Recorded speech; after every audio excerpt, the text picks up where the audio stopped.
ইস্তেখারার ফলাফল কিভাবে পাবেন? অনেকে এটা বুঝতে পারেন না যে ইস্তেখারা করার পরে ফলাফলটা কিভাবে পাওয়া যাবে বা কিভাবে বুঝবো যে ইস্তেখারাটা সঠিক হয়েছে, বা যে বিষয়ের জন্য আপনি ইস্তেখারা করলেন সেই কাজটি আপনার জন্য সঠিক নাকি ভুল, সেই কাজটি আপনার জন্য কল্যাণকর নাকি অকল্যাণকর, সেটা কিভাবে বুঝবেন। চলুন আজকের এই ভিডিওতে আমরা বিস্তারিতভাবে এই বিষয়ে আলোচনা করব।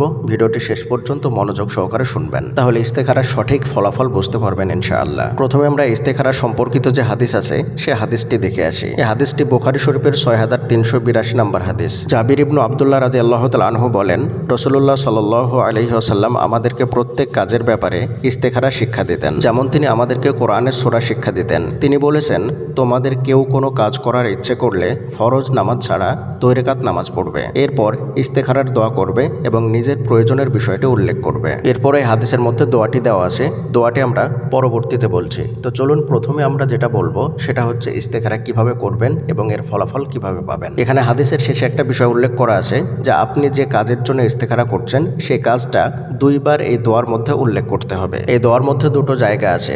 আল্লাহুম্মা ইন কুনতা তা'লামু আন্না হাযাল আমর খায়রুল লি ফি দীনি ওয়া মাআশি ওয়া আকিবাতি আমরি। এই যে ইন কুনতা তা'লামু আন্না হাযাল আমর, অর্থাৎ এই কাজটা যদি আমার দুনিয়া ও আখিরাতের জন্য কল্যাণকর হয়, এই জায়গাটায় আপনার যে কাজ, আপনার যে বিষয় সেটা উল্লেখ করতে হবে। উল্লেখ বলতে মনের মধ্যে সেটা নিয়ে আসতে হবে যে কাজটার জন্য আপনি ইস্তেখারা করছেন বা যে বিষয় আপনি ইস্তেখারা করছেন। এর কিছুক্ষণ পরে আবারও এই শব্দটা আসবে, সেখানে আছে আল্লাহুম্মা ইন কুনতা তা'লামু আন্না হাযাল আমর শাররুল লি ফি দীনি ওয়া মাআশি ওয়া আকিবাতি আমরি। এই জায়গাতেও আপনার যে কাজ সেই কাজটা অন্তরের মধ্যে উল্লেখ করতে হবে বা অন্তরের মধ্যে নিয়াত করে এই কথাটা মুখ দিয়ে উচ্চারণ করতে হবে, এই শব্দটা মুখ দিয়ে উচ্চারণ করতে হবে। মানে আল্লাহুম্মা ইন কুনতা তা'লামু আন্না হাযাল আমর, এইটা যখন বলবেন তখন অন্তরের মধ্যে আপনার সেই কাজের বিষয়টা বা আপনি যে বিষয়ে ইস্তেখারা করছেন সেটা উল্লেখ করতে হবে, অন্তরে নিয়াত করতে হবে। এমনিতেও পুরো দোয়ার মধ্যে নিয়ত থাকবে আপনি যে কাজের জন্য বা যে বিষয়ের জন্য ইস্তেখারা করছেন, কিন্তু স্পেশালি এই 2টো জায়গাতে আপনাকে সুন্দরভাবে অন্তরের মধ্যে নিয়াত করতে হবে বা উল্লেখ করতে হবে। প্রথমটা হচ্ছে, হে আল্লাহ,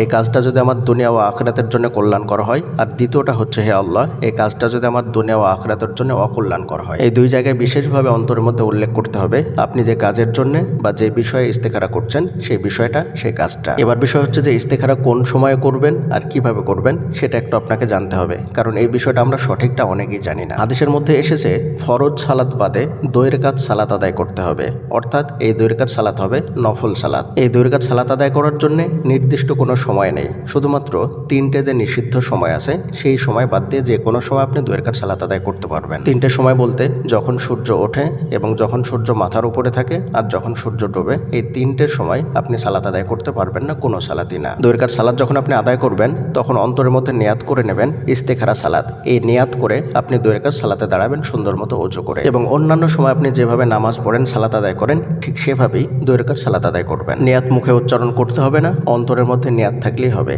এরপরে 2 রাকাত সালাত আপনি সুন্দরভাবে আদায় করে নেবেন যে কোনো সূরা দিয়ে। এরপরে যখন নামাজ শেষ হয়ে যাবে, নামাজ শেষ হয়ে গেলে আল্লাহর দরবারে 2খানা হাত তুলবেন। 2খানা হাত তুলে প্রথমে আল্লাহর প্রশংসা করবেন, তারপরে দরুদ শরীফ পাঠ করবেন, এরপরে ইস্তেখারার যে দোয়া সেই দোয়াটি পাঠ করবেন। এরপরে প্রথমে যেভাবে বললাম সেভাবেই দোয়ার 2 জায়গাতে আপনার অন্তরের মধ্যে সুন্দরভাবে সেই বিষয়টা উল্লেখ করতে হবে বা নিয়াত করে নিতে হবে। এরপরে যখন ইস্তেখারার দোয়াটি পাঠ করা হয়ে যাবে, তারপরে আপনি পুনরায় আল্লাহর প্রশংসা করবেন, তারপরে দরুদ শরীফ পাঠ করবেন, এরপরে আপনি সেই স্থান থেকে উঠে চলে আসবেন। মানে আপনার ইস্তেখারা কমপ্লিট হয়ে গেল, যে বিষয়ে বা যে কাজের জন্য আপনি ইস্তেখারা করলেন সেটা হয়ে গেল। এবার আপনি ফলাফলটা কিভাবে পাবেন সেটা ভালো করে জেনে নেন, কারণ এই বিষয়টা অনেকে ভুল করেন, এই বিষয়টা অনেকে বুঝতে পারেন না। এখানে আমাদেরকে একটা বিষয় বুঝতে হবে, ইস্তেখারার ফলাফল কিভাবে পাবো সেটা জানতে হলে আমাদেরকে জানতে হবে ইস্তেখারা শব্দের শাব্দিক অর্থ। ইস্তেখারা শব্দের শাব্দিক অর্থ হলো কল্যাণ বা মঙ্গল প্রার্থনা করা। ইস্তেখারা কেন করতে হয় বা কখন করতে হয়? কোনো বৈধ কাজের সিদ্ধান্ত নেওয়ার আগে 2 রাকাত নফল সালাতের মাধ্যমে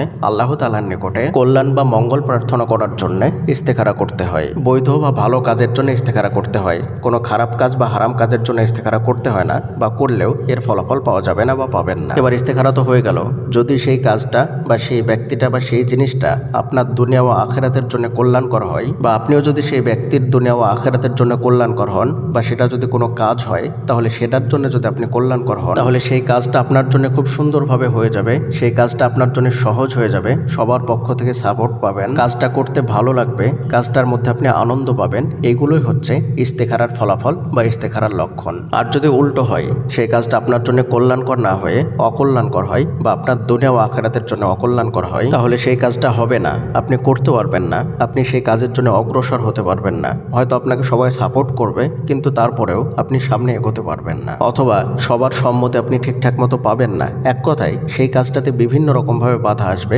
কোনোভাবেই সেই কাজের দিকে আপনি অগ্রসর হতে পারবেন না এবং সেই কাজটা শেষ পর্যন্ত আর হবেও না। আবার কখনো কখনো এমনও হতে পারে যে আপনার মন চাইছে সে কাজটা করার জন্য, কিন্তু চতুর্দিক থেকে বাধা আসছে, সেটা আপনি করতে পারছেন না। আবার এমনও হতে পারে যে আপনার মনই চাইছে না, অনেকে আপনাকে কাজটা করতে বলছে, সবার থেকে আপনি সাপোর্ট পাচ্ছেন, কিন্তু আপনার মন চাইছে না। দুটোই হতে পারে, কিন্তু এক্ষেত্রে অনেকে ভুল করেন যে নিজের মন চাইছে বলেই সেই কাজটা আপনার জন্য কল্যাণকর এটা ভেবে নেন। এটা হচ্ছে সবচাইতে বড় ভুল। বেশিরভাগ ক্ষেত্রে আপনার মন চাওয়াটা স্বাভাবিক, কারণ সেই কাজটা আপনি করতে চাইছেন, সেই বিষয়টা নিয়ে আপনি খাটাখাটনি করছেন, তাহলে তো সেটার বিষয়ে আপনার মন চাইবে, এটা স্বাভাবিক। এই মন চাওয়াটাকে যদি আপনি ইস্তেখারার পজিটিভ ফলাফল এটা বুঝে নেন, তাহলে আপনি সবচাইতে বড় ভুল করবেন। আপনার মন চাইছে মানে যে সেই কাজটা বা সেই জিনিসটা আপনার জন্য কল্যাণকর, এটা আপনার ভুল ধারণা। এটা নাও হতে পারে সব সময়। আপনার মন চাইছে ঠিকই, কিন্তু চতুর্দিক থেকে বাধা আসছে, কোনো দিক থেকে আপনি সাপোর্ট পাচ্ছেন না, সেই কাজের দিকে আপনি সামনে এগোতে পারছেন না, সেই কাজের দিকে আপনি যেতে পারছেন না, আপনি শত চেষ্টা করেও সেই কাজটা আপনি করতে পারছেন না। তার মানে সেটা আপনার জন্য কল্যাণকর নয়,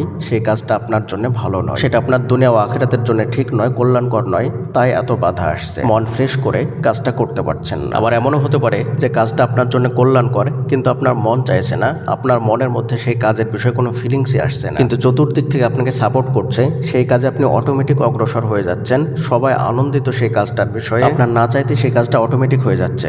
সবাই আনন্দিত, সবাই উৎসাহিত হয়ে সেই কাজটা করছে, আপনাকে সাহায্য করছে, তাহলে সেই কাজটা আপনার জন্য কল্যাণকর, সেটা আপনার দুনিয়া ও আখিরাতের জন্য সঠিক এবং কল্যাণকর। এভাবে আপনি ইস্তেখারার ফলাফল পাবেন, বা কাজটা আপনার জন্য অকল্যাণকর নাকি কল্যাণকর সেটা বুঝতে পারবেন ইনশাআল্লাহ। মানুষের মধ্যে ইস্তেখারা সম্পর্কে যে ভুল ধারণা আছে বা ইস্তেখারার ফলাফল সম্পর্কে যে ভুল ধারণা আছে, সেগুলো থেকে আমাদেরকে বের হয়ে আসতে হবে এবং আমাদেরকে প্রত্যেকটা কাজের শুরুতে ইস্তেখারা করতে হবে। যেই কাজটার জন্য আমরা সিদ্ধান্ত নেব, সেই কাজের শুরুতে যদি আমরা ইস্তেখারা করে নিই, তাহলে ইনশাআল্লাহ সেই কাজে আমরা কখনোই ঠকবো না, বা সেই কাজে কখনোই আমাদের লস হবে না। সেই কাজ করার পরে আমাদেরকে পস্তাতে হবে না। ছোটর থেকে ছোট এবং বড়র থেকে বড় প্রত্যেকটা কাজের শুরুতে ইস্তেখারা করে নেবেন। এবার আপনাদেরকে ইস্তেখারার সঠিক আরবি উচ্চারণটা বলে দিচ্ছি, তাহলে আপনারা বাংলা থেকে সঠিকভাবে উচ্চারণ করে মুখস্থ করে নিতে পারবেন। ইস্তেখারার দোয়াটি হলো আল্লাহুম্মা ইন্নী আস্তাখিরুকা বিইলমিকা ওয়া আস্তাকদিরুকা বিকুদরাতিকা ওয়া আসআলুকা মিন ফাদলিকাল আযীম ফা ইন্নাকা তাকদিরু ওয়া লা আকদিরু ওয়া তা'লামু ওয়া লা আ'লামু ওয়া আনতা আল্লামুল গুয়ুব।